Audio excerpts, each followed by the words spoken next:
বাস্তব একটি ঘটনা, সময় থাকলে শুনে যাবেন। গ্রামের একটা গরিব ছেলে একটা গরিব মেয়েকে বিয়ে করলো।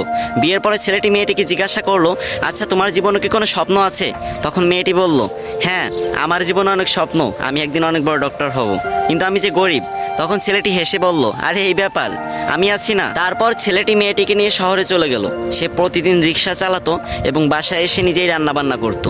এদিকে মেয়েটি পড়াশোনা করতে লাগলো। এরকম করতে করতে মেয়েটি একসময় ডক্টর হয়ে গেল।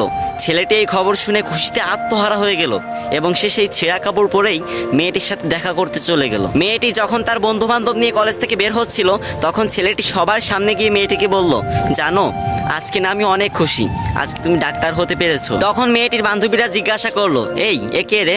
তখন মেয়েটি বলল, আরে আমি চিনি না, হয়তো কোনো ভিক্ষুক টিক্ষুক হবে।